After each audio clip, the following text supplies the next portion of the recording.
something called Tonglen. It's based on the principle of great compassion and of exchanging oneself for others. Think in your mind of someone you know, someone that you care about. Either they are physically sick, mentally sick, or in a very difficult situation. Just bring that person to mind. Now, with the in-breath, as we breathe in, visualize that one is taking from them, sucking up from them, like a vacuum cleaner, taking from them all their sickness, all their suffering, and the causes of that sickness and suffering, including the karmic causes. And one is taking that all up in the form of black light or of dark smoke and breathing it into oneself.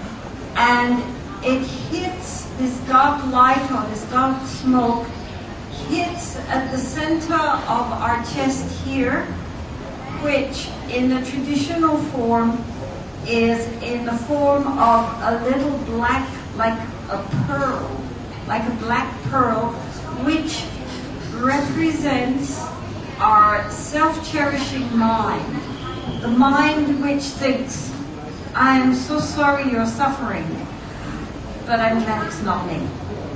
Into this dark little pearl of me and mindness at the center of our being, that immediately dissolves and transforms into like a very bright diamond, which represents our true nature. Our true nature is brilliant and clear. Then on the outgoing breath, brilliant light streams forth and enters into that person that we are visualizing, and they are completely immersed in this light. If you want to see it as bright light or golden light, and every cell of their being, this is all one is sending to them, all one's well-being, one's happiness, one's good karma, and the ultimate nature of our total purity and wisdom and compassion. All of that we are giving to them and is absorbed into them. For example, when we go to visit people who are sick, or when we are sitting with people who are suffering very much, emotionally as well as physically, then very gently we can do this practice. They don't have to know we're doing anything. You know, you're not sitting there going, I mean, you're just sitting there with them quietly, but in your mind you're really wanting to take on their suffering and give out to them your well-being in exchange. When I was a little girl, when I was about 8 years old, I was living with my mother, and my mother, normally she ran a shop, but at this time she was ill with kidney stones. So she herself was very much in pain, but because she had this sickness, she was in her bedroom. And I had on a nylon dress, and I was playing with a ball, and it ran near an electric fire which was turned off but plugged in. And so my dress hit against the fire, and next thing I knew, I was all up in flames. And I ran up the stairs and into my mother's bedroom. And of course I was screaming because I was all in flames. And then she wrapped me in a sheet, and I lost consciousness. And I thought, oh, now I'm going to die. Oh, well, that would be interesting. Let's see what happens then. And I really wanted to go with these beings of light. I absolutely didn't want to get back into my burnt-up little body. And then, meantime, the neighbors who had heard the screams started to come in, and I found myself back in my body again. The next thing I remember is being in the hospital, and the doctor saying to me, "You're a very brave little girl. You must be in tremendous pain." And I said, "No, there's no pain." So my whole back was burned off. My mother said that my whole back was just one great big blister. Now, we know if we burn even this much, how painful it is. My whole back and side of the face was burned off. But there was no pain.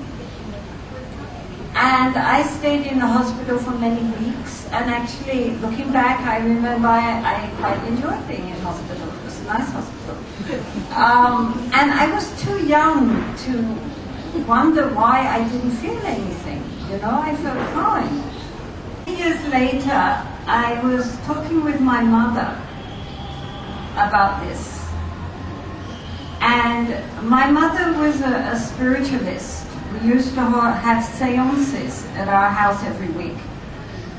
So when I had lost consciousness, she prayed to the spirit guides, and she said, "Please don't let her die. And please don't let her suffer. She's too young to suffer. Give all her pain to me. I will take her pain. I want her pain. Just don't let her suffer." And she already was in agony with her kidney stones, but she would have been so happy to have my pain too. That's Tonglen. It's this pure motivation of really rejoicing if one could receive others' pain in return for their own well-being. And that's what makes it so powerful, because it overcomes our own very deep-rooted self-cherishing mind. We will start by doing, just imagining this now, doing this practice very simply. Just think of somebody that you care about. It's important to start with someone you care about, otherwise you can't be sincere. So think of somebody that you do care about, and try to just think of them. It doesn't matter whether or not you can really visualize them, although under other circumstances, if you have their photograph or something, it would be helpful to. But the important thing is the sense that even you can't see them, they're here in front of us. And then with the in-breath to take their suffering in oneself in the form of dark light, with the out-breath to send out from the center of one's being light and health and happiness and everything good, which completely encompasses them, and every cell of their body is soaked in health and well-being. So this practice of Tonglen has many applications. For example, not only when one is in the presence of people who are suffering, if you go to visit people in hospital, or whenever we are in the presence of others who are physically or mentally suffering, we can be with them and do this practice. So if we are sitting, for example, in a bus or on a train or in a plane, one can also, we are surrounded by people, everyone has problems, either health problems or family problems or emotional problems. Samsara is dukkha. And so everybody has something.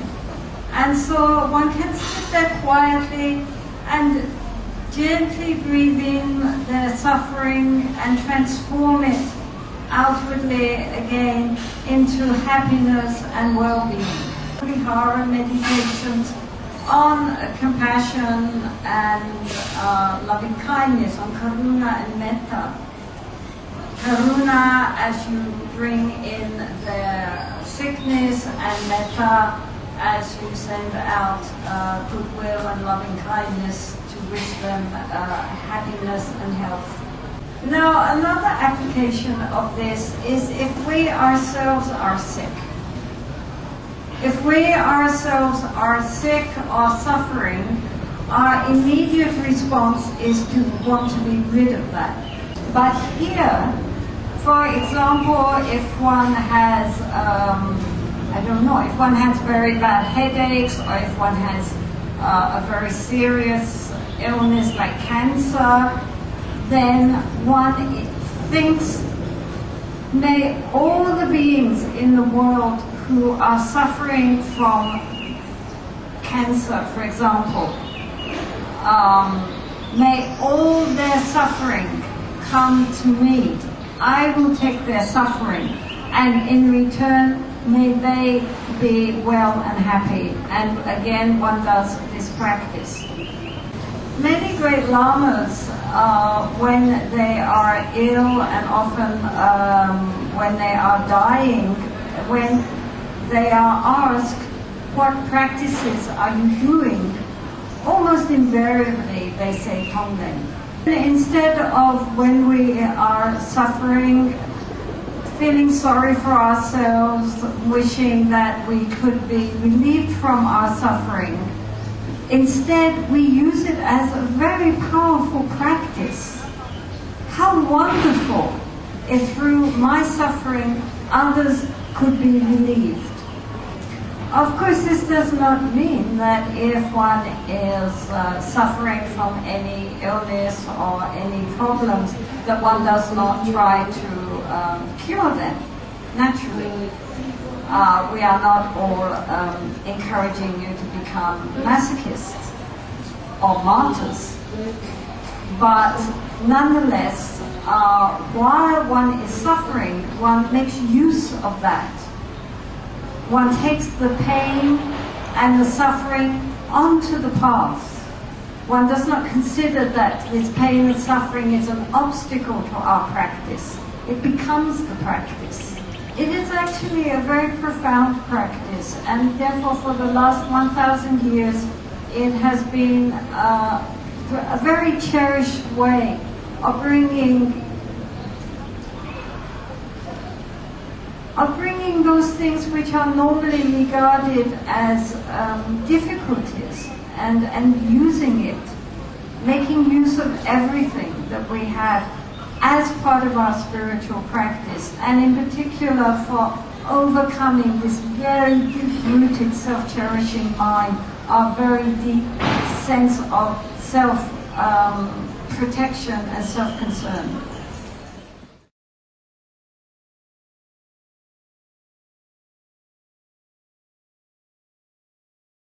It's like if you have a vacuum cleaner, right? Well, you're vacuum cleaning that much, but there's still lots left. You know, you have to keep vacuuming and vacuuming until every little bit has gotten out.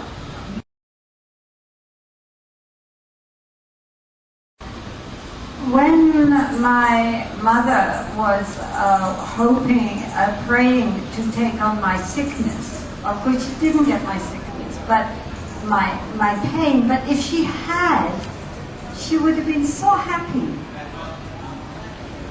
if I could have been released, right? That's the point. That is genuine compassion. You know, just as the Buddha said, just as a mother loves her child, her only child. It's that joy if we could receive the sufferings of others, provided they could be released from it. And the resistance to that, well, I mean, really, yes, I want you to be better, but I don't really mean that I want you to be like this. I really want your cancer, is exactly what shows us our self-cherishing mind, isn't it? And this is why it's a very, it strikes the vital point, as they say. So you just go on despite Yes, and watch it. Watch how the mind. Yes, we want others to be well, but we don't want to take really in our heart of hearts take on their suffering, and so we can watch this, and gradually peel away the layers of our self-concern until there is no difference between self and others, and their suffering would be a joy for us if we could relieve them of that. We breathe in the light, as I explained in the beginning, to absorb into that dark circle of self-cherishing mind. What happens if it crushes me? That it then transforms into a diamond, which is our pure nature, which can never be crushed. A diamond cannot be crushed. And our true inherent nature, our Buddha nature, is infinite. However much suffering and darkness goes in there, cannot touch it.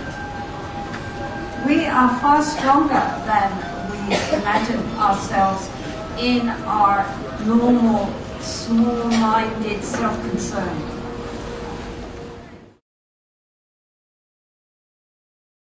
On a relative level, it seems like we have a self-cherishing mind, which is what obscures us from our true nature.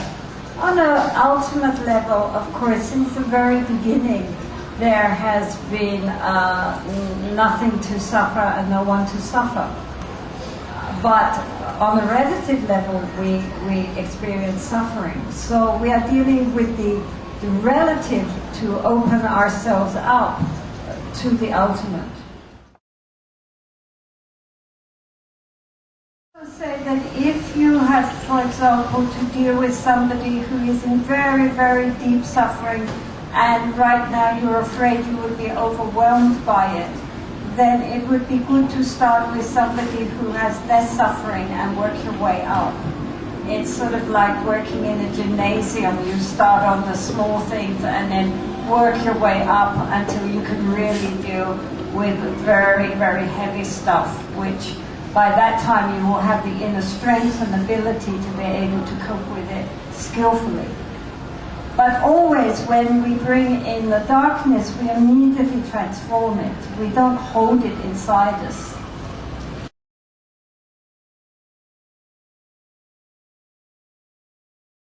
If you start the practice with the thought in your mind, oh good, well it's not going to work anyway, that I won't really get this, so there's no danger for me, then that kind of misses the point, doesn't it? Because the whole point is that if there were danger for you, so what? If it would help the others.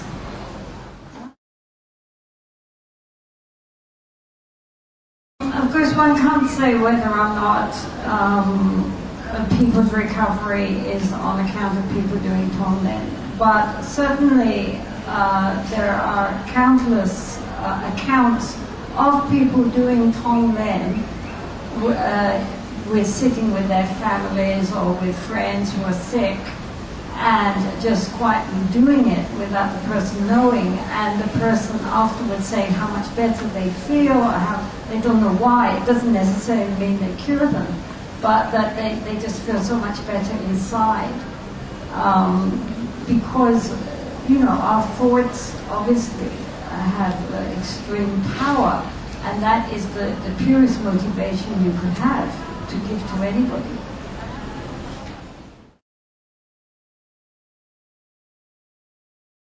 If we have jealousy, then we rejoice in others' happiness, right? That is mudita. Mudita means that we not only commiserate with people's sufferings, but we are extremely happy for other people's joy. And that whenever people get something, especially if it's something that we ourselves would have liked, then we are especially happy for them. This way they're happy and we are also happy. So it's double happy. Isn't it? I mean, this is part of the Brahma Viharas, to not only feel sorry for the sufferings, but also really feel happy when good things happen to other people.